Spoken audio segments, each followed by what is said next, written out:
ground beef. Let's spice it up with Italian spice and clove spice.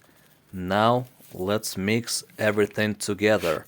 Make a nice hamburger patty out of it.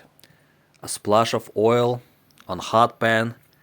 Cut the onions. A little onions will be good. Patty in. Onions in. Hot oil. Cut tomato. Flip the patty now. Cook for 2 minutes on each side.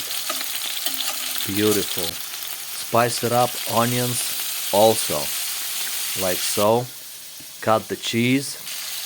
Put the cheese on top. Parmesan. Cover with lid. Turn off the heat. Mayo and mustard for our special sauce on the buns.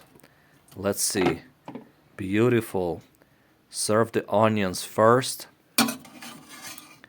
Like this. Nice. Now goes the patty with the cheese.